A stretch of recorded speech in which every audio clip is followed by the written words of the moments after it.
எதிராக படையெடுக்கிறதுக்கு தயார் இல்ல, யாரும் ஒரு அநியாய அட்டவாசத்துக்கு தயார் இல்ல.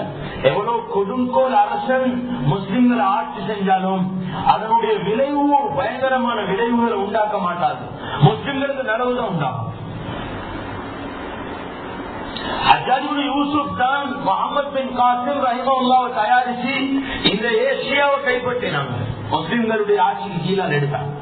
ஹஜ்ஜாஜ் யூசுப் ஒரு நல்ல ஆள் இல்ல, ஒரு கொடுங்கோல் அரசன். 1,20,000 முஸ்லிம்களுக்கு மேலால கொலை செஞ்சவர், நல்ல பேசி பேசப்படுற தகுதியான ஆள் இல்ல.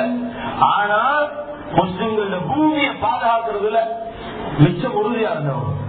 அதுக்கு பின்னாடி முஅத்தஸிமுடைய ஆட்சி காலத்துல இந்துஸ்தான்ல பஜார்ல ஒரு பெண்மணி நிர்வாணப்படுத்தப்பட்டு கொலை செய்யப்படுகிறார். இதுக்காக வேண்டி பழி வாங்குறதுக்கு பக்தாத்ல இருந்து இந்தியாவை நோக்கி பணம் எடுக்கப்படுது.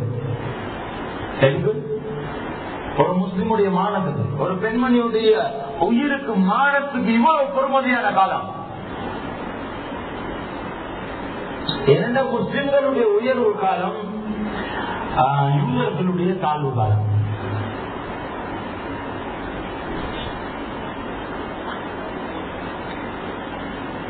ஆயிரத்தி 250 வருஷமா முஸ்லிம்கள் கண்ணியமா வாழ்ந்தாங்க. உலகத்துடைய 79 நாடுகளா இன்னைக்கு பிரிஞ்சிருக்கக்கூடிய இந்த அவ்வளவு நாடுகளும் முஸ்லிம்கள் ஒரே நாடு, ஒரே பூமி. ரஷ்யாவுடைய நாடுகள் இந்த Bukhara, Samarkand, Uzbekistan, Kazakhstan, Turkmenistan, Tajikistan, Kyrgyzstan, அந்த நாடுகள்ல 30 லட்சம் நாடுகள். சோவியத் யூனியனுடைய அந்த அநியாயக்காரர்கள் அங்க போய் அநியாயம் செஞ்சாங்க, முஸ்லிம்கள்ல லட்சக்கணக்கானவங்களை கொலை செஞ்சாங்க. அந்த அவ்வளவு நாடுகளும் துருக்கி மத்திய அரசா இருக்கக்குள்ள இஸ்லாமிய சாம்ராஜ்யத்துக்கு கீழாக இருந்த முஸ்லிம்களுடைய நாடுகள். ரஷ்யா முஸ்லிம்கள கையில இருந்துச்சு. இன்னைக்கு நாங்க பாக்குற அவ்வளவு இஸ்லாமிய பூமிகள் என்று நாங்க நினைக்கிற இந்த அநியாயக்காரர்கள் ஆட்சி செய்யக்கூடிய எல்லா பூமிகளும் முஸ்லிம்கள் அங்க ஒரே ஆட்சிக்கு கீழே ஆட்சி செஞ்ச பூமிகள். சவுதி அரேபியாவா இருக்கலாம், Dubai, Qatar, Bahrain, Iraq, Iran, Jordan, Palestine, Kuwait, தூனுஸ், இது போல உள்ள எல்லா நாடுகளும் மத்திய கிழக்கு நாடுகள் என்று சொல்லலாம், இல்ல ஏசியாவுடைய சில நாடுகளா இருக்கலாம், முஸ்லிம்கள கையில இருந்த ஸ்பெயின் போன்ற நாடுகளா இருக்கலாம். இவைகள் எல்லாம் முஸ்லிம்கள் செய்ய ஒரே நாடாக இருந்த பூமி. யாரும் கை வைக்கலாம், யாருக்கும் அங்க உயர்வு கிடையாது. முஸ்லிமுடைய கண்ணியத்துக்கு, மான மரியாதைக்கு மதிப்புள்ள காலம். யூதர்கள் 1200 வருஷமா திட்டம் போட்டாங்க, எப்படி முஸ்லிம்களை கொலைப்பட, எப்படி இந்த ஆட்சியை வீழ்த்த, எப்படி எங்களோட உயர்வு காலத்தை திரும்ப மீட்டு எடுக்க, எப்படி நாங்க எங்களுக்கு இப்லீஸ் தந்த வாக்குறுதியை நிறைவேற்ற, ஒரு உலகத்தையும் சுலைமான் ஆட்சி செஞ்சது மாதிரி நாங்க எப்படி ஆட்சி செய்யறோம். இதுக்காக வேண்டி 100 வருஷங்களுக்கு ஒரு முறை மசூரா செய்வாங்க. அதுக்கு முன்னால மசூரா செய்யவங்க அடுத்த மசூராவுக்கு கபூர்ல இருப்பாங்க. ஆனா அதுல இருந்து ஆரம்பிக்கக்கூடிய வேலை அவங்களோட தொடர் வேலையா இருக்கும். யாரும் முன்னோர்களுக்கு குறை சொல்ல மாட்டாங்க. முன்னோர்கள் அவங்களுக்கு திட்டம் போட்டு தந்த வேலைய அப் டு டேட்டா அணுவளவும் பிசாம வேலைய நிலைநாட்டி வந்தாங்க. பிரிட்டிஷுடைய சாம்ராஜ்யத்துல ஒரு சில உதவிகள் கேட்டு போறது மாதிரி போய் சில யூதர்கள் குடியேறினாங்க. அங்க இருந்து கொலம்பஸுடைய தலைமையில சில யூதர்கள் எங்களுக்கு ஒரு நாடு வேணும், எங்களுக்கு ஒரு பூமி வேணும் என்று உலகத்தை முழுமையா சுற்றி வாரத சொல்லி, உலகத்துல ஏதாவது ஒரு பூமி யாருடைய ஆட்சியும் இல்லாம இருக்கும்டா அது எங்களுக்கு சொந்தமாகணும் என்று வெளியேறாங்க. 18ஆம் நூற்றாண்டுடைய கடைசி பகுதியில 1773 பின்னால கொலம்பஸுடைய ஜமாத் போய் அமெரிக்காவை கண்டுபிடிச்சாங்க. அமெரிக்கா என்னைக்கு கண்டுபிடிக்கப்பட்டுச்சோ அந்த முதலாவது இவங்க கடையொதுங்கின பூமிக்கு பேர் வச்சாங்க இஸ்ராயேல்.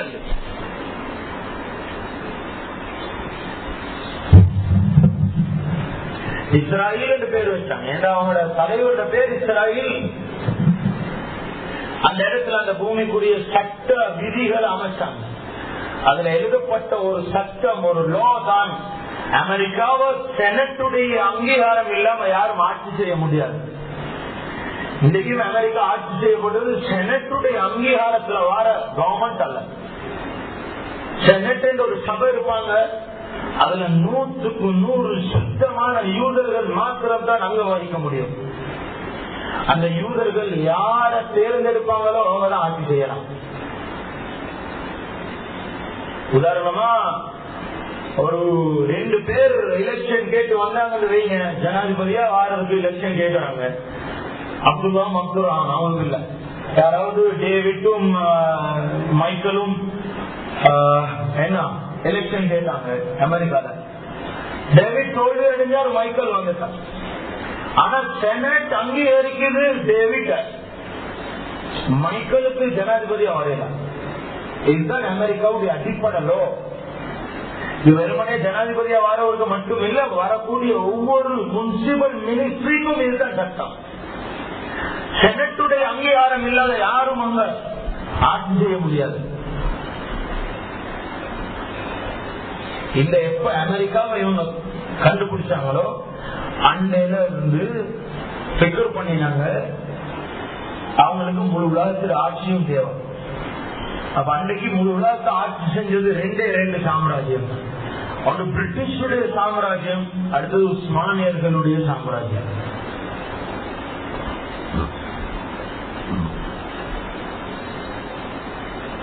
என்ன செஞ்சாங்கன்னா, பிரிட்டிஷ இவங்களோட ஆட்சிக்கு கீழே எடுக்கிறதுக்காக வேண்டி பால் என்ற யூதருடைய தலைமையில ஒரு ஜமாத் தயாராகினாங்க. இந்த யூதர், அதாவது கிறிஸ்தவர்கள் யூதர்களுடைய விரோதிகள், கிறிஸ்தவர்கள் யூதர்களுடைய விரோதிகள். ஏன்னா மறைமலையா சலாத்தா விபச்சாரின்னு சொன்னவங்க, ஈசா அலைஹி ஸலாத்தை கொலை செஞ்சவங்க, சிலுவையில் அடைஞ்சவங்க. எனவே யூதர்களோட விரோதம் பாராட்டிய இந்த கிறிஸ்தவர்களை யூதர்களுடைய நேசர்களாக மாற்றுறதுக்கு ஒரு முயற்சி. அல்-மஸீஹிய்யத்துல் யஹூதிய்யா என்ற தலைப்பு கீழ, ஜூடியோ கிறிஸ்டியானிட்டி என்ற தலைப்பு கீழ, யூத கிறிஸ்தவம் என்ற தலைப்பு கீழ இந்த யூதர்களையும் கிறிஸ்தவர்களையும் ஒன்றுபடுத்தணும். அப்படி ஒன்றுபடுத்திட்டா பிரித்தானிய சாம்ராஜ்யம் அமெரிக்காவுக்கு வழிபடும், அமெரிக்காவுக்கு கீழே வந்துடும். இதுக்காக வேண்டி முயற்சி செஞ்சாங்க. பாலுடைய புரட்சி உங்களுக்கு தெரியும். பால் தான் ரோமன் கத்தோலிக்ஸை உருவாக்கினார். 19ஆம் நூற்றாண்டுடைய ஆரம்ப பகுதியில 1800 பின்னால பால் தான் ரோமன் கத்தோலிக்ஸை உருவாக்கினார். ரோமன் கத்தோலிக்ஸ் ஒன்று அதுக்கு முன்னால் இருக்கல. இன்னைக்கு நாட்டிலையும் கூடுதலா இருக்கக்கூடிய கிறிஸ்தவர்கள் ரோமன் கத்தோலிக்கர்கள். இவங்க யாருன்னா, இவங்க தான் யூத கிறிஸ்தவர்கள். இவங்க யூதர்கள் யாரும் இல்லை. யூதர்கள் அவங்களோட குடும்பம், அவங்களோட வம்சத்துல இருந்து ஏமாந்து போய் தங்க சேரல. மாற்றமா கிறிஸ்தவர்கள் வழிகெடுக்கப்பட்டு ஏமாற்றப்பட்டு அவங்களோட வழிக்குள்ளால சிக்காடினாங்க. இதுக்காக வேண்டி இவங்க தயாரிச்ச வேதம் தான் பைபிள். பைபிளோட ஹிஸ்டரி 1800 பின்னால. பைபிளுடைய புதிய ஏற்பாடு, பழைய ஏற்பாடு, நியூ டெஸ்டமெண்ட், ஆல் டெஸ்டமெண்ட் என்பாங்க. நியூ டெஸ்டமெண்ட் என்றது இன்ஜீல், ஆல் டெஸ்டமெண்ட் என்றது தௌராத். நீங்க மக்களுக்கு தெரிய மக்கள் நினைச்சுக்கோ, நீங்க அதே இன்ஜீல் தான் மாற்றப்பட்டதும் மாற்றப்படாததும் பண்ணுவாங்க. அப்படி ஒன்றும் இல்லை. தௌராத்தையும் இன்ஜீலையும் சேர்த்து யூத கிறிஸ்தவத்தை உருவாக்கினாங்க.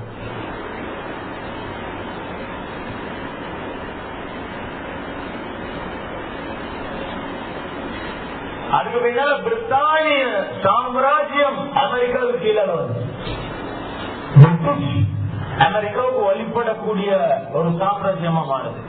அது வரைக்கும் உள்ள கிறிஸ்தவர்கள், அந்த ரோமன் கத்தோலிக்ஸ் அல்லாத கிறிஸ்தவர்களை பத்தி தான் குர்ஆன்ல அல்லாஹ் தஆலா சொல்றான். وَلَتَجِدَنَّ أَقْرَبَهُمْ مَوَدَّةً لِلَّذِينَ آمَنُوا الَّذِينَ قَالُوا إِنَّا نَصَارَى.